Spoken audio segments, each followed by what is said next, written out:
Welcome back, everyone. Welcome to the 2024-2025 season, the much awaited new season. Yeah, we might not have missed it much because of the Euros, but we would always be happy to have it back. And I believe everyone is looking forward to Friday. Welcome here, Marto. Welcome, Warlord. Welcome, Omoba and Bobby V. This is Football Enthusiast Corner, as we all know. Today we are bringing in the Manchester brothers, Manchester rivals, Manchester United and Manchester City. We are looking at what to expect from them in the upcoming season. As we've seen the number of signings United have made so far, and City, on the other hand, just having one signing, but at least we've been able to see a glimpse of what they could offer in the Community Shield on Saturday. So going forward, latest arrivals, Matisse Delite and Mazuri. How would we rate United's business in this transfer window, Marto? Good evening, everyone. Pleasure to be back on here after the preseason and all of that. Initially, before this week, I would have given it probably 5/10. But with the completion of Matthias and Mazari's deal today, I think they trained today actually, so the announcement should come any moment from now or tomorrow. For me, at this point in time, it's an 8/10, and I know George Mendes is currently in Manchester trying to find a way around Ugarte deal because the news came in this evening. Enrique has left him out of his training camp. We still have our options open for Sanderberg and Amrabat waiting on us as well. So for me, it's prior to Matthias Delite and Nusri Masarari, I would have said the winners of the transfer window were Aston Villa because they've made good signings. But then this signing of Matthias Delite and Nusri Masarari, not just the personnel, but because of we're not just signing players, we're signing players to fit a style of play. Players that are comfortable with playing out from the back. Masarari can play right back and left back. Matthias Delite is a leader. He's a warrior. He's an upgrade on Lynch, and certainly an upgrade on Johnny Evans as well. So I'm happy. I'm really happy with the business so far. And the payment plan, the way it has been spread, and the United tax didn't affect us. I mean, Everton were holding on to 70-80 million for Gerard Brown tweets. And we've just used them 60 million to sign 2 defenders, which for me is, represents progress. And if you look at the benchmark, CE, Arsenal, they started off from strong defenses. I remember the season Guardiola spent a lot of money on defenders. He kept on chopping and changing until he got the perfect balance. So I'm not that I want to replicate City, but I'm glad we're going on that path. So good for me, and I'm chomping at the bit. Can't wait for the season to get started on Friday. All right. You said something about Aston Villa being the winners in this transfer window. Who have Aston Villa signed so far? Prior to if not that, I would have said West Ham did pretty decent business in this transfer window. I think they are even ahead of the likes of United in this transfer window. I won't call West Ham personally. Yeah, I won't call West Ham champions of the transfer windows. Dark horses this season because the players they still have to gel. The manager is Julian Lopetegui. They signed Christian to some of the Leeds. They signed Niklas Füllkrug from Borussia Dortmund. They signed them. What's his name? Aaron Wan-Bissaka from United. These are different profile of players. We still don't know the style of play they want to embark on this season. And sometimes, and most of these players, or a good amount of them, didn't have preseason. For me personally, they've done good business, and I see them as dark horses this season. But calling a team a champion of the window, is you getting the right pieces of the puzzle, albeit complete or not. So who has Aston Villa signed? So if that's the case, They then why got transfer window since they got got the Martin from they got Well, Martin is now at Villa, yeah. they got Martin, they got Onana from Everton, they got Ross Barkley from Luton. They also signed who is this guy again? I can't remember his name, but they've done decent signing. And they also sold well as well. Diaby is now in Saudi. They sold Douglas Luiz as well. Yeah, to And they got Samuel Ealing Jr. from Juventus, and I think another midfielder in as well. So they've done. I knew they were on the cards for Joao Felix before Chelsea became forerunners. So they've done decent business. Match for match, I still reckon West Ham will match Villa on any day with the signings they've made, because the likes of Bowen, Kudus, they got Antonio, and don't forget they have Füllkrug from Dortmund, the German striker. So West Ham, if there's anything like dark horses in this Premier League season to replicate what Aston Villa did last season or what Newcastle did the season before, I think it's going to be West Ham. But let's see. Warlord, your thoughts on the signing United made so far? I would say this is one of the best transfer windows we've had since post Fergie era. Yeah. As in, we actually went in for business hype. We got quality players. Actually, I won't say they were hype people. That's aside Delete anyway, who has always been on the spotlight since he was like 19. The rest are not really superstars, but ultimate potential to be one of the best. This solve these ego issues with the likes of Pogba and probably Zlatan, Cristiano Ronaldo, just going for people that are always like the focal point of the media. So at least we are getting, I call them semi-raw diamonds to kind of polish to become more stars. So I think it's a very decent window. And at least from the target we got, it was something from the heart. They wanted United. They rejected other clubs so that they want to play for United. So it was from the heart of the players, not actually persuasion. It's probably maybe high salary and temptation for them to come. So it was a choice. So we know I'll be getting the best from them. They are playing from their heart. So it's a 9 out of 10 window. I don't think we should jubilate yet, because if you check out other teams, City, Chelsea, even Liverpool that didn't make much signings, they are in red hot form. So it's not going to be an easy season. No vouch will end for yet. So we have to see these players put together to be effective. So I would say it's based on transfers. Yes, we had a very good window, but then I can't say anything to be happy about it till the season starts. Okay. Omoba. Yeah. Your thoughts regarding the signing so far United have made this window? The signings, them they okay, sure, for now. But I know just stay comfortable with the fact that they sell Wan-Bissaka, because I understand say he just get 1 year left for a contract, so they fear me them no lose him for free next season. But I think they still need to sign one left back,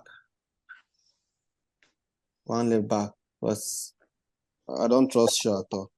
Shaw not even be like part of Man U player, so I feel like they still need to sign one left back and one defensive midfielder at least. The signing so far, Euro, but he's injured. Delete and Mazraoui. It's okay. It's Zexi. And Zegzi, yes, and Zegzi. And it's okay for now. But they need to sell, because they have so many condemned player in that team. So they need to sell the likes of Pellistri and the rest so that the squad will be balanced.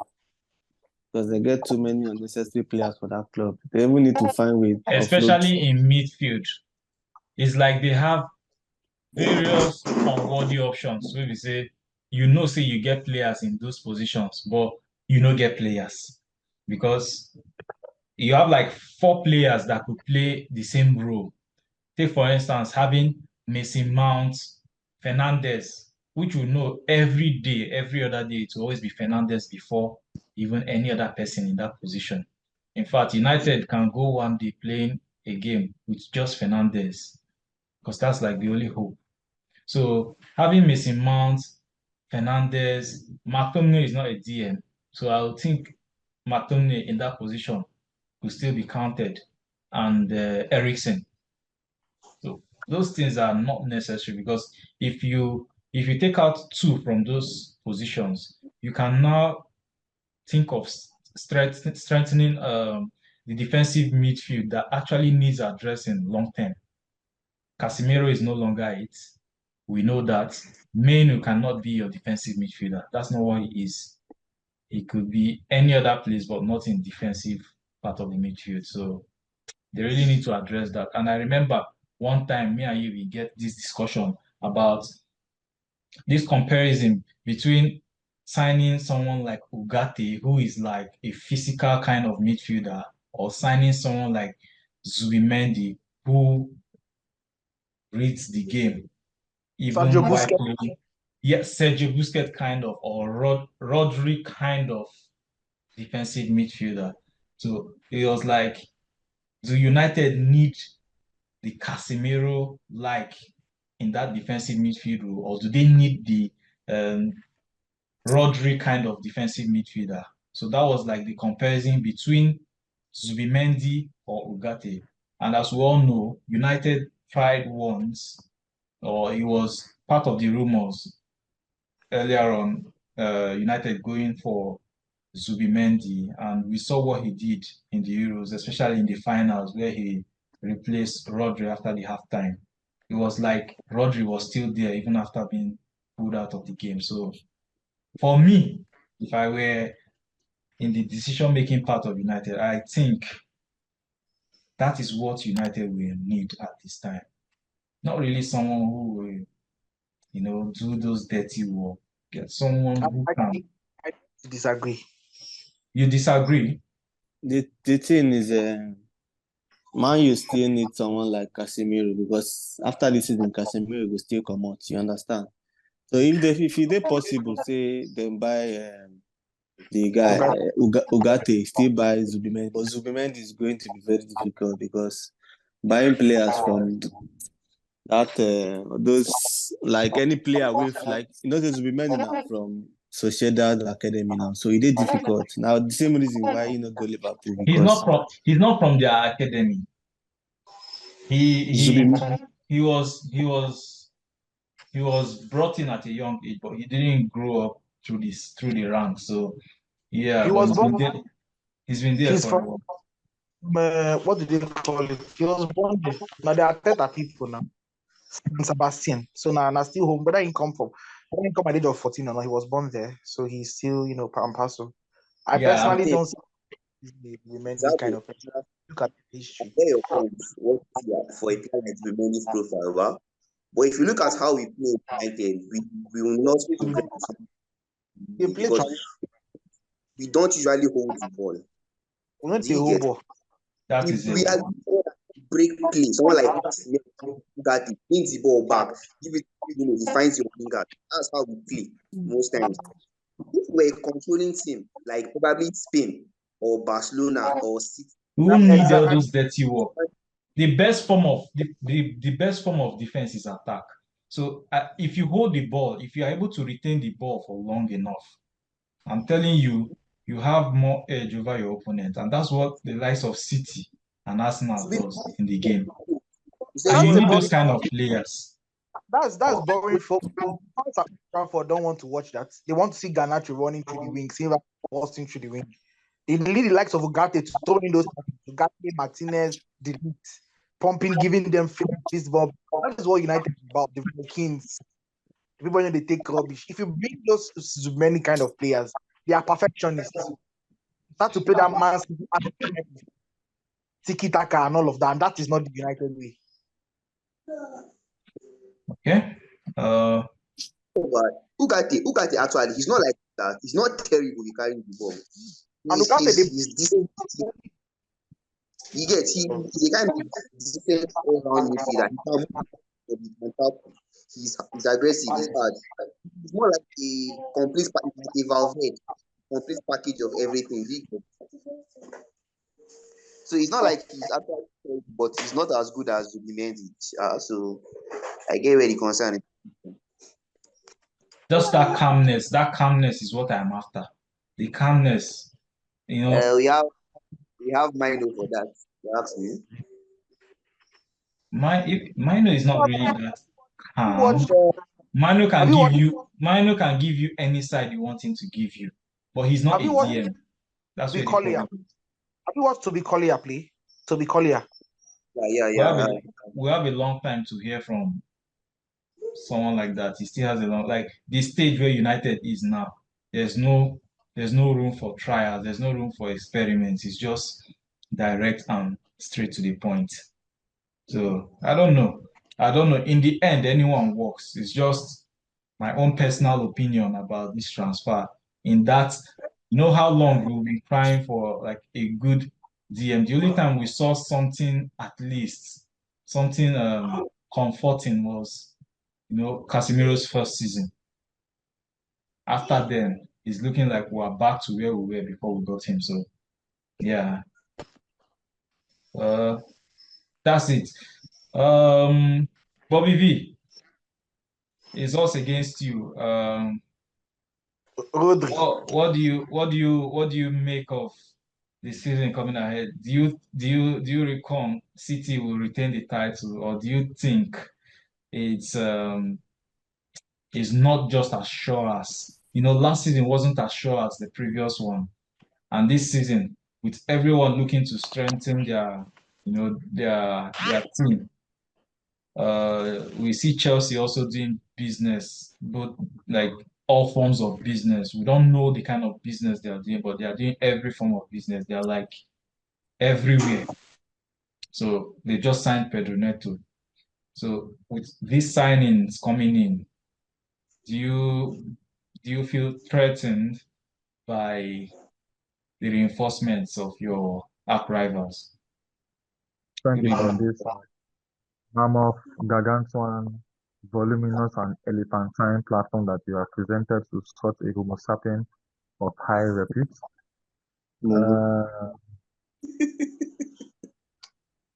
Uh, I don't know what people are talking about, but before I start, I'd like to ask, have you guys solved the leaking problem? I think that should be more important for your club, so that when it rains, you will not be having water pouring from the sky into your stadium. But that's by the way. We are talking to your Premier League champion, your FIFA Club World Cup champion. You should all always show respect. It's not to, delete talking about the best club in the world. So far, we've had only one transfer, which is Savinho, aka Savio. We've seen a glimpse of him at the Community Shield, where we, as usual, do what we know how to do best. Office, against a side that is still looking to buying primary school players like Lenny, whatever, and the likes. Um, we don't need much. We don't need much. The only issue now is we have enough money to figure out what we should do to our defensive midfield solution. Julian Alvarez has sadly left the club, which I'm not in support of that. But if he feels that he needs where he can be a starter to play regular football, fine, all well or good. He would even do well in the game that Diego Simeone plays and the kind of pressure he likes to put on the team. I think Alvarez will do very well there. So, in the last 2 years he's been with us, it's been success for us. He's won everything you need to win at his age, he's won everything he needs. We've given him all he wants. So staying with us, still playing as second fiddle to Erling Haaland might not be his calling for his age. So I think it's best for him to move. He's done it for us. So we have up to 82 to 85 million pounds money to spend. I still feel we need a solution to our defensive midfield. If Rodri goes injured, what happens to Rodri? We've seen Calvin Phillips for how many seasons now has not been able to do the right thing. But in the preseason games, Calvin Phillips played like a center defense. And funny enough, he did very well. So we were asking, could that be his maybe newfound position under Pep? But we know the answer that it will be too difficult for him to play under Pep at that position because there are so many centre backs to play for. So in the committee shield, Phillips is not even playing. So that tells you all we need to know. We hope he goes on loan or maybe outright sale to Fulham or anybody that needs. So we still have there in our defensive midfield role. The Pep I know will not buy a striker. He will not buy any striker to be a backup to Erling Haaland. If any Haaland is to get an injury or he needs to take a break just a little, I trust Pep to use false nine like he's always done before to win trophies. Now Foden can play as a false nine. De Bruyne can play as a false nine. Bernardo Silva has played there before. He could actually use Jack Grealish if he wants to just be funny. He can see use Savinho. Savinho can also play there. So, um, so far I'm fair. I'm fair with the transfer business. Ederson is still there. Ortega is still there. So far, no problem. I'm good. I'm good. And I trust that our board will not splash the money anyhow on buying any other kind of player who might not fit into the Pep system. So we'll keep our fingers crossed what to come next for our transfer business. I will take this as you still having an open mind to another signing coming in. But if it doesn't come, you are okay with the team going into the new season. But you know what injuries could be like. You know what it could be like. Let's say Erling Haaland or when KDB is out, you know, those kind of struggles you get, or if something happens to Rodri, and you look back and you see everyone else have those replacements in those areas, but you, who is looking to retain a title, you don't have that. Um, you don't have that those caliber of players or anyone at all to fall in there as a replacement. You watch the community shield, obviously. So I don't know. You saw everything.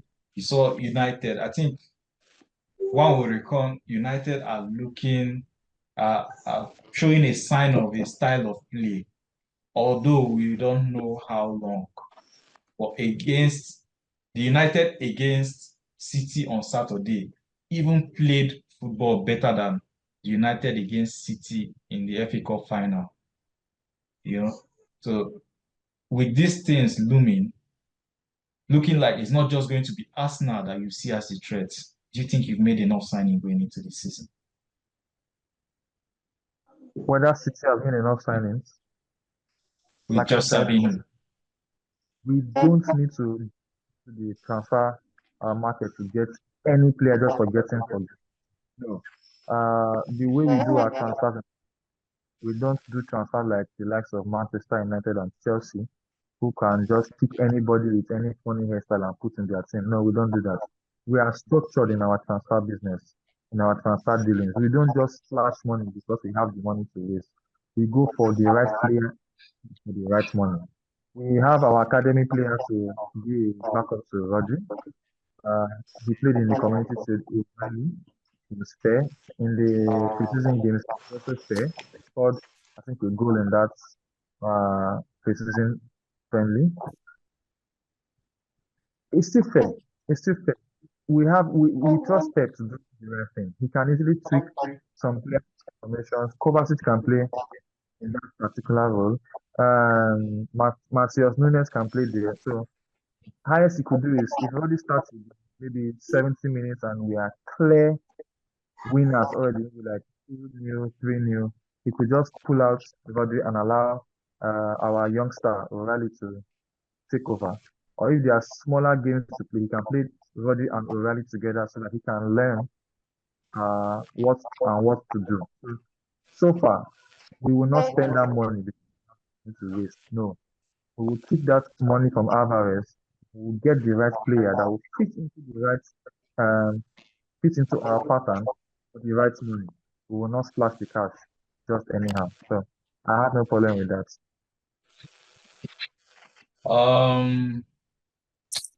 Now to Marto.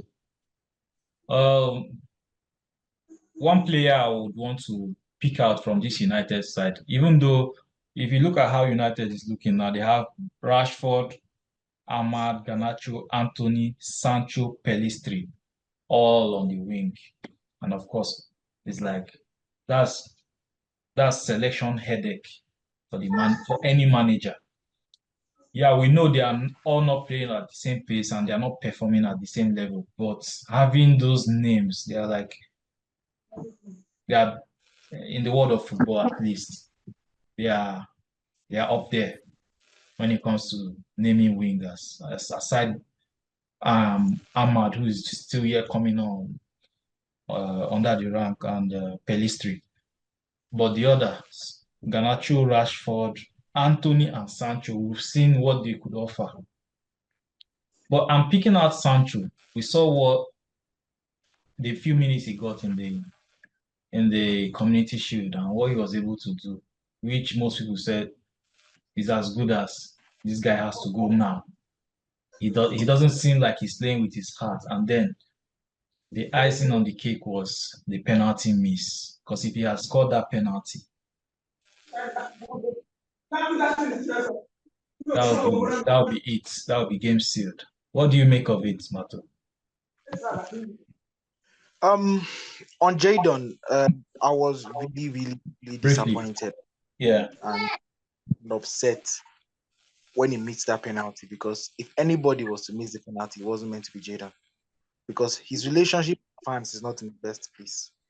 So that was just making the bridge longer. And if you go to his IG page, there is nothing about Man United. It's still all Dortmund.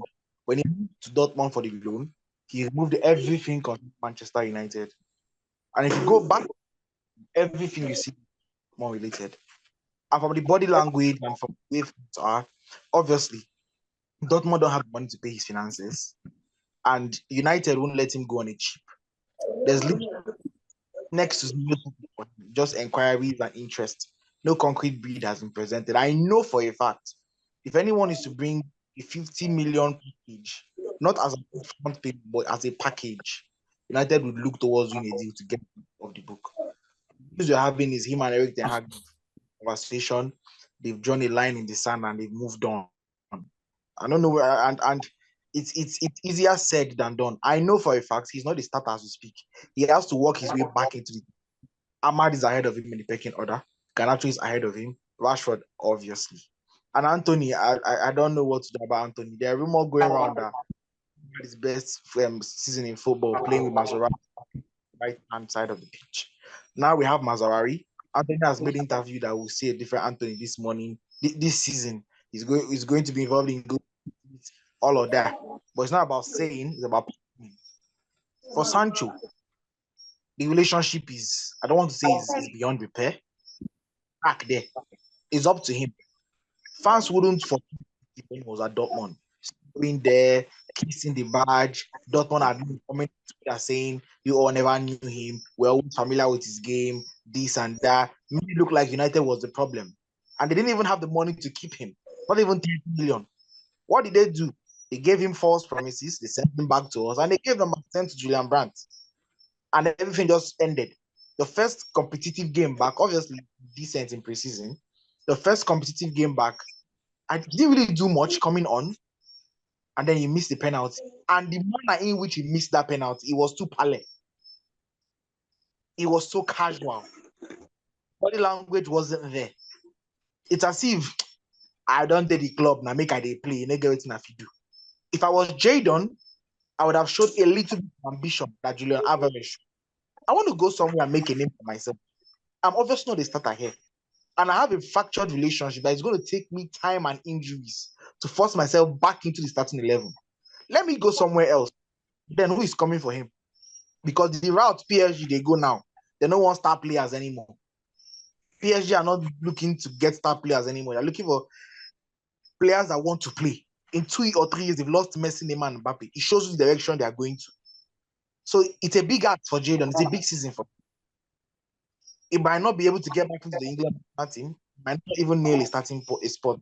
You know, United and injuries are like me and I'm closely knit. They happen before you know. Anthony go sick, Ahmad go sick, this one go sick. What I would just advise him, as the opportunity, he has to take it.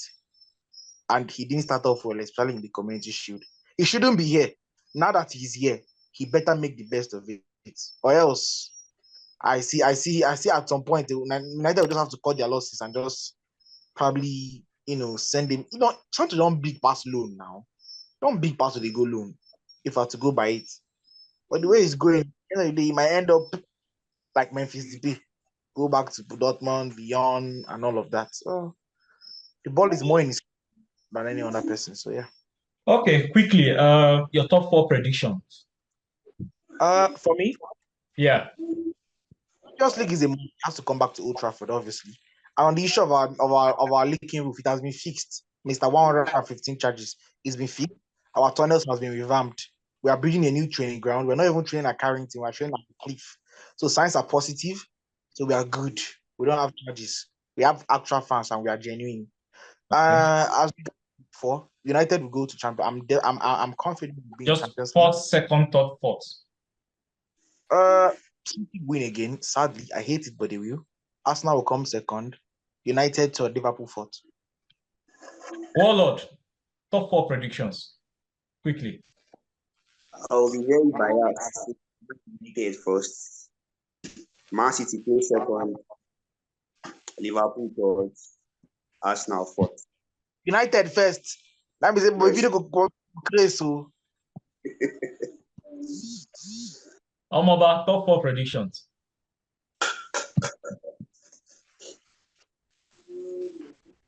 Arsenal first. Man City second, Liverpool third, Man U fourth.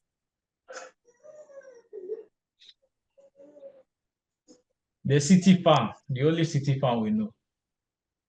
Bobby Do we have your top 4 predictions for the upcoming season? Your genuine predictions without bias. I'll go Man City to retain the league for the 5th consecutive year. That one is sure. It's given. That's right. Nobody's talked short. Second, this will be the 3rd consecutive year that Arsenal will remain second. Arsenal will keep being second until Pep leaves that place.